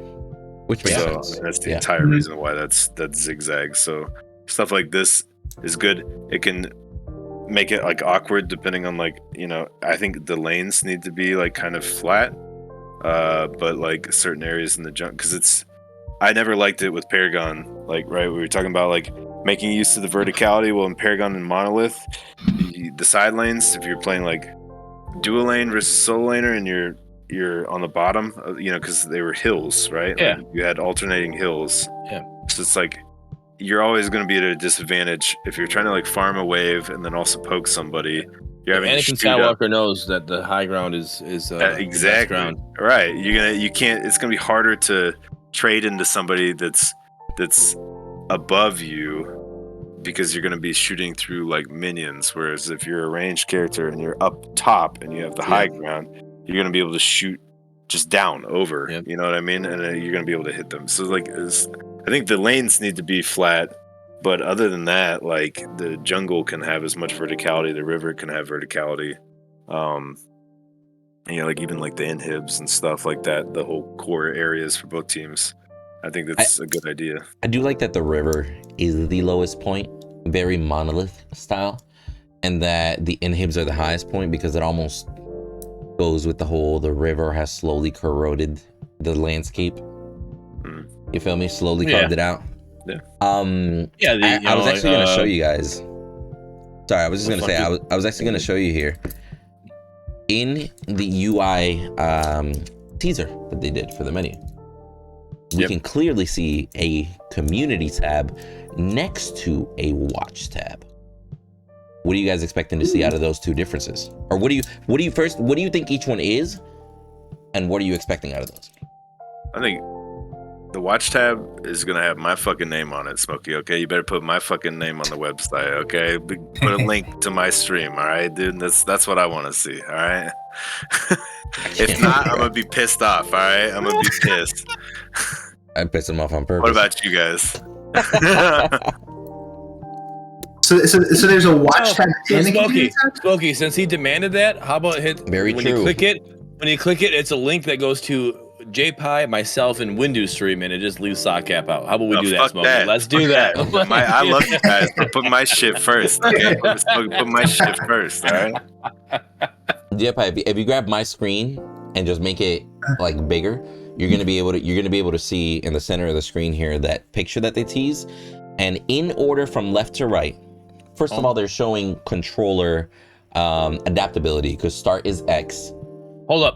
Open up friends list. I don't want you to get it. Hold on. I don't want you to get anybody excited.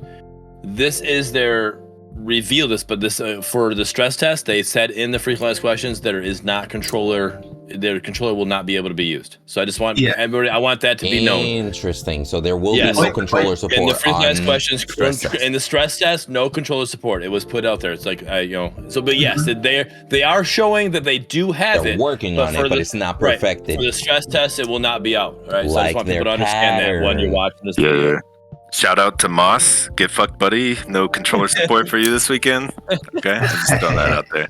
Anyway, but from left to right, you see the options up top: home, store, collection, watch, and community. Yep. There are separate. First of all, there's separate watch and community. They could easily grab Twitch API, for example, and literally under watch, just see the top streamers. That's what it's going to be. You think so? That's what I think. So. Yeah. No. I think this is a precursor. No, here's my point. I think this is a precursor to their what they want their UI to be. I think watch is going to be like actual Windu in game, like what Predecessor, what Paragon had. I could go watch games a replay system. I can watch games that are live right now. I think that's what that watch tab is going to be. I think it's like we're literally going to watch live games. Like Sockap's in a game, not streaming, but I see that he's in a game. I can go watch him play. I hope not, because then people are gonna see me type all kinds of awful shit off Well, stream. no. I don't think you'll be able to see the actual chat. Okay, right? all right. Well, let's You keep won't be that able to out. see the chat, but you'll be able to then you'll be able to go into that game, right? And then you'll be able to cycle through the 10 players that are playing that game. You can watch all those different views of that side of it. I think that's what the watch tab's going to be. I hope it's not. I don't Okay. disagree. I think that's more to it. But here's my mindset behind it. If it is a replay system is very essential for growth. It's very essential for casting, very essential for a tournament base of competitive environment, right? And I almost, especially with the vibes that I got off of them, I don't think that a competitive environment is what they're striving for early, because being mindful to the left side of home and to the right side of the word community, there's plenty of ample space that they could add more down the road. Right. Yep. If this is what they teased, and now being mindful, stress test isn't going to have controller support, and we clearly see controller buttons here. So it's very possible that the stress test won't have a community tab or a collection tab. It's very possible that the stress test might not even have this UI. Right. We might still be in the old UI as far as we know for the stress test. Right. But I think community is what you guys were talking about. Being able to go in and see the streamers or whatever, blah blah blah. I think watch tab is like a replay or people to watch live games. Whichever way they want to do it, I think it would be dumb to not take advantage of all the tools that we have now in 2021, and being able to pull API and put those Twitch streams in there, being able for them to create their own playlist, or even just literally they search the word Omega Studios Predecessor on YouTube and have those search results immediately fill the page. Right. So just like the newest videos, most popular videos, let YouTube handle everything and they just pull that API. I think those are tools that not only would help, develop that community, but if they're not taking advantage of those, I would be disappointed, personally. Yeah, I see community as like them showcasing their own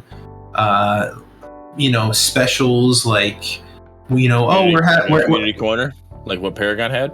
Yeah, it could be their own kind of dev streams. It could be like, oh hey, we're having like our own kind of Christmas event or Halloween event or New Year's or something like that. It could also be something along the lines of, oh, we're showcasing artists, submissions and things like that. Like, just to kind of I see things from all their socials, like Reddit and everything, kind of coming together there, and then them highlighting that. And that's what I think the community tab will be like. I kind of think that the watch tab, like Cooch said, is actually going to be a replay system as well, because we've had conversations. People have had conversations with Smokey and them, and I know I have, and I'm pretty sure last time I talked to him about like the idea of like, are you guys doing any sort of like like how Fault has partners, that type of stuff. Like, is that going to happen in Predecessor? And I was basically told no, right? They're not. I was told that it wasn't a plan at this time. Right. It's not a plan at this just time. Just like a hard no, but you never know if something might come up. Right. So I don't know if they're necessarily going to, at this time anyway, like embrace some sort of streaming culture. I think that'll just happen organically. So this will be like a free for all for us. You know what I mean? Like just go at it. But yes, I don't know if they're gonna support any content creators. That's right true. off the bat. That's true, because like, all right, let's, for example, with what you're saying, sorry to cut you off, but like you have like Fault has their partners, right? This is the people they went in, they kind of vetted, like they understand this person is not gonna really just be flaming us hardcore, however it is, right? If we just, with Predecessor, and they don't have a partner, right, and it's just they're putting people out there that streams, like, so somebody like, all right, I'm on, I'm on the screen here, watch, I'm gonna click on this, I'm gonna go watch this person play, and this person's just trashing on the game because they're not happy with whatever reason, and they're on the watch list. They're on the watch list. That's a risk that you take. Quite frankly, it is. Like, but if you had a vetted or like a partner system, then you're not really But gonna like a whitelisted streamers like Paragon had. Are you taking that risk in a sense? Maybe if you call it that one streamer on a bad day, they might be complaining about a certain thing, but they're not really gonna be trashing the game. Well, I think Paragon was also very smart about it, because a whitelisted streamer is almost like a vetted streamer, but at the same time, by saying they're a whitelisted streamer, they're saying we're not directly affiliated. Oh yeah. But these are the ones we recommend, right? Right. No, yeah. If you want to go that way, that's fine. Like whitelist, partner, however you want to do it, I don't care. I just think that's that way you're not really taking that risk per se. Even at the whitelist, like, yeah, you're saying we're not, this isn't affiliate with us, but you're still not promoting a negativity on your game. It's somebody who loves your, yeah. Somebody's like, hey, I love this game, I'm gonna watch this guy. And also there's like talking trash about it. And it's like, well, wait a minute. Like maybe like I didn't, that maybe I don't like this game as much because this guy's saying some things and maybe it makes sense to me or whatever. Like, I don't understand it. Like, it is what it is. Like, I don't know. You kind of change your opinion, by seeing somebody else's opinion. Like, well, maybe you start thinking about how you think about it. Like, maybe I'm thinking about it wrong. You're putting that possibility out there by doing that. So if you had a more vetted or a whitelist, like he was saying, like, I think that would be different. So I think that's why I agree with Sockcap, and the watch would be more of a replay system instead of here's a streamer you can go see. I think J-Pie and Cooch, you guys are gonna get whitelisted by Pred. I'm gonna tell you that right now. If they do that, I don't think I'm getting it. I'm gonna be on the no-fly list. You are such a booster, dude. You'll take anybody around you and you just boost them, dude. You're like, hey, you guys are amazing. That's because you guys are amazing. Like, that's what you are, man. And I love it. I appreciate it. Yeah, it's because you guys are amazing. I'm telling you, J-Pie, did you stream back? I know Windu you did. Did you stream J-Pie a lot during Paragon? I know you streamed a little bit. Yeah, that was the first game I've ever streamed. Okay. So I'm not 100%, but I'm pretty sure. I'm like 80% sure that I got blacklisted in the Paragon streams. I think I did. I'm not sure, but I may or may not have had somebody that used to work for Paragon mention that I was. So I don't know. So I'm doing a lot better now. Okay, I feel like I'm doing a lot better now than I was. What I've seen, I would definitely say you're doing a lot better. Well, thank you. It just comes down to credibility. I wasn't toxic back then either. I never feel like I'm overly toxic, but I certainly am not the nicest person all the time. So I think I've been kind of growing a little bit on that department. A little bit. I will say though, Cooch, you bring up like this general conversation is a great point to hit as a whole, because not only is brandability important, but you want to find content creators that make your shit look good, right? Not only are they going to be influential, not only are they going to be positive influences in your community that you're trying to grow, but you want to make it look good, right? Yeah. You want videos to show off, etc. So Sergeant Smokey, don't put me in that watch list then. No, so here's the thing. Early on, it really doesn't make sense to partner too strong early on with anybody, because as the game grows, you're going to get more people, right? Maybe they want the first 10 they want to pick out of a wider pool, not just the known pool. You follow? Right. Yep. That's what I'm saying. Like, they just let it happen organically, Yeah. Yep. Now, I agree. I'll be real though. To be honest, what is collection? Is that gonna be my skins that I own? Yeah, usually. Is that gonna be my heroes that I own? Okay, that's what skins, I mean. All right, that's all right. And that's kind of what I was thinking, but I just want to make sure, because that kind of ties into the store as well, because you could I don't know, we know Fault. You go to the store and you can go to owned, right? And you can find what you have, what you own, right? So that's why I was wondering, maybe that might be a little bit different. What you guys' opinion might be. I could see it being the skins. In a lot of games, they separate them. This is a specific tab where you buy stuff, and this is a tab where you own. Yep. Just to kind of keep them in separate places. I do want to point out, again, I almost get worried that this UI won't be there for the stress test, because the buttons that are shown aren't going to be there to support. I Follow? I don't think. Yeah, I don't think it will be. I think it'll be the old UI for stress test. I hope not, bro. I want to What do open you up mean? Predecessor and literally be like, I love the way this UI looks. Why can't it be this UI, but take away the watch and community tab? Why can't it be that UI? I mean, it could, but I don't. I'm just saying, Yeah. if I'm opening up a UI on PC, I better not see L1 R1. I'm telling you that right now. But I mean, like there should be. Obviously, I doubt it. I think when they took this screenshot, it's just showing them. It's just that it's their marketing way of they doing it. It's like, working on you know, it, yeah. they're able to put this out there, and then they're able to put out, hey, we're on Epic and we're on Steam. Hey, we're cross platform. So they have this picture plus they're saying they're cross platform. It's marketing. You know, it's a whole marketing thing. So I get that's what this picture is, in my opinion. Yeah. So, you know, now show me a picture of this, of what I'm going to see on PC. It's going to be a little bit different. And I get that. And I think we can still have this UI. You're just not going to see these. You're not going to see L1, R1, or X, and circle, and square, and triangle. And as a PS4 fan, I love the fact that it's PlayStation. So fuck you, Xbox. You don't get your pictures on here. I can't, bro. But here's the thing. Like, when I sit here and look at the UI, I'm hoping for a friends list. I'm hoping for an in-menu chat. I'm hoping to be able to see icons on the individual party members, because you see down on the bottom right, the party members are distinguished by an icon. Oh, start a chat. Okay, I was like, where's in-menu chat? I was literally over the words in-menu chat. On the bottom right, it says party members, and you just see icons. So maybe they're going to be distinguished by the profile picture. Maybe they're pulling in the Steam API. Your Steam profile picture automatically pre-fills in there. That would be clever, quite frankly. Be hot.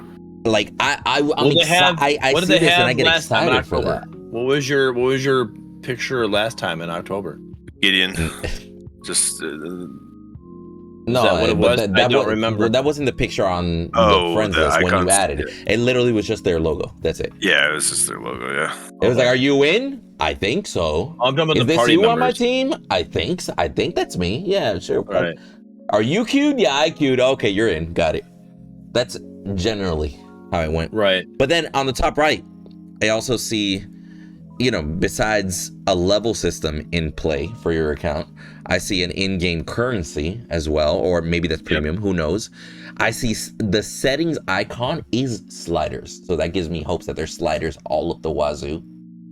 And then again, I see a little party icon. Like, if I'm able to go in there, properly add you guys, chat with you in the chat, be like, yo, you gonna hop on Discord, or you just gonna record? Be like, all right, bet, cool. That honestly would make the initial experience for me fucking amazing, without even playing the game. Being able to see that off rip, right? Not like that's something new in a game, but just seeing those changes, seeing progression off rip for me is gonna be huge. So let me ask you. Yeah. So will you be able to see that in this stress test? But we got 3 less heroes than what you wanted, because what we talked about earlier. Is that a balance for you? Is that okay? Does that make things like, hey, you know what? Because we didn't get 3 other heroes, we got this instead. We were working on this instead of getting the 3 other heroes. Are you okay? Is that a balance to you, or are you still thinking we should have got more heroes plus this? I would say by all means, if you consider a small studio, and just the term small studio, we're not even going to dive into it, whether it really is small budget, etc. If you just think about the term small studio, indie dev, it's literally just going to come down to how much has been changed, updated, provided for us versus the time past. Right, I agree with you. If we're looking at the old UI when we go into a stress test, that's an issue. If we're looking at old UI, going to a stress test, we only got 3 more heroes. We got, I'm hoping the gameplay is amazing, because what really I'm hoping that it's literally in almost a year that it's not just a new map and 3 heroes. I hope that's not it in almost a year. Okay. Quite frankly. So if we, let's say, so we're looking at the UI we got showing on the picture right now. If we get this UI, some things change because we don't have, obviously, watching community are not, let's say they're grayed out, right? You don't have the ability to slide over to get to that part, right? They're there, but they're grayed out. You can't get to them, right? It is what it is. If they still have this, plus the 3 community, the three new heroes and the map they added, are you happy with what we got with just but we're not in the game yet. Are you happy with what you see so far? I will say yes, and the majority of the people are going to say yes because of this. Okay, yeah, no, I agree. Whenever, even if I real quick, yes, no, are you happy with that? Happy with? Yes. Yeah, I mean, yeah. Okay. I think so. All right, I was going to say, I think the majority of people would say yes, because whenever, even if you didn't go all out, right? Yeah. Not like everything's included, but if you come out here and say, we changed up the UI for you, we added characters for you, we added a map for you, we added items for you, like we added a more complex store, we added skins for you, we added a leveling system, a party system, a friends chat system, even though they might not even be within the same category. Now hold up. Some of those things we don't know if that's even happened yet. Well, that I know. Honestly, right. Okay. the only thing we know for sure. You start off with things that we're like thinking like this is like, hey, we know we're getting a new map, we know we're getting new heroes. Everything that I mentioned is based off of teasers. Whether it's going to be there for the stress test or not is a different story. Items got based off teasers. What items we got based off teasers? Well, we found out almost a year ago that they added over 100 different new items, and they only teased and showed a handful of them. Okay, yeah, you're right. All right. So be mindful, there will be new items, and even though those might have gotten added a year ago, the fact that they didn't release them all is still going to be something new in an experience, which adds to that category. You're right. Okay. Which makes you feel like you got more for the whole year regardless, even though that might have been added in month number 1 after the stress test.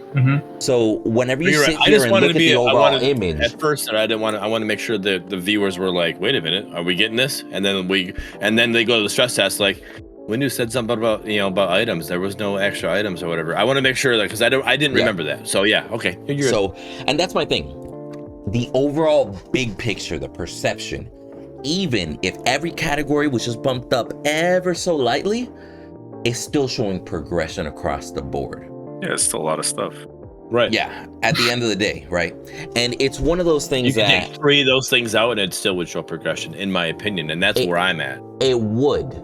But I'll be honest, again, then it comes down to the time frame. In almost a year, if they take 3 of those things out, let's say they only give me new items, new map, new heroes. The rest is the same. Is that really? Can I as a viewer, even though I might not know shit about game development, which the average viewer will not, but they are still gonna judge it this way. Is almost a year worth of production, is $2 million worth of budget that they got, was it worth this much of change? So let me counter that. Let me be that devil's advocate in the side of it. Like, because people will think that. Right, and you're right. They 100% will. And this is where me and my neutral mentality and how I feel about things, like, just because it's not in the game doesn't mean it's not close to being in the game, right? Like, so they could have 45 other things that are very close to being in the game, and they're just really close to tweaking it. They just got to make some tweaks and some things, whatever. And then next thing, we're going to have an explosion of a patch. And like, boom, here we go. We got the stuff we got to figure it out. And then there we are, right? So you know what I would say to that? They should have had the stress test 2 months later then. Okay. Because again, it's a perception thing. And if they are perfectionists, and they want to hold off on stuff, maybe they're in the stress test, maybe they're only going to show us 25% of what they added, and maybe for early access they plan on showing the full 100%. Very possible. But from a outside looking in standpoint and how their game's going to be viewed, people are going to look at that. I don't see 100% either. I still think they're going to hold some things to their chest. They're going to hold their cards back, and they're going to pepper some things in. That's just the way I feel Predecessor is right now. Yeah, if people think that the $2 million that they're going to have it spent by this stress test, that's a misunderstanding. That basically all that money, it allows Omida Studios a runway where they're going to allocate resources and make decisions that they feel are going to be the best for the long haul. And that runway, they're going to take the time to set up what they need to, and then eventually what they want to do is have those revenue sources, the store, the skins, whatever they're doing, to start bringing in money. And so like, I mean, in a way, that $2 million has bought them more time for development. It has bought them more time to being mindful. A month ago, I've already started getting comments on YouTube a month ago as direct as, for fuck's sake, release this game already. You got $2 million. Why isn't it on console? That's understanding. So, all right, hold up. On that situation, literally, I'm tired of watching all of these social media for Predecessor, for Fault, for any of these. Literally, they drop something like, when Predecessor dropped the pictures of Gideon standing there with the map, or Drongo standing with the map, and they dropped it. The first comment is like, "When is this coming to console?" Like, I'm sick and tired of seeing that as a comment. Like, I'm sorry, I'm a console player. I loved it. Literally, my PlayStation's sitting right here. I'm a PlayStation guy. I get it. I built this for the game. If you can't build it, I understand financially. I get it, but like, it's not coming that quick, and I knew that. I knew it wasn't happening. Hence why I built a PC. Like, come on. Like, Paragon was developed for crossplay in mind from the outset. That was one of their goals. That's why it had crossplay from the jump. This is not the same case. This is a different game. And if you're there, it's a misunderstanding because they're assuming from the past, Epic Games Paragon is similar to this. No, this is Omida Studios. This is Predecessor. This is a different situation. It's not the same. Agreed, but it doesn't mean that their perception isn't still something different. Well, it's definitely different, but it's a misunderstanding, but it's coming in time, and they've stated it is. Yeah, and giving in mind that the majority, almost a little over 2/3 of the Paragon player base was console.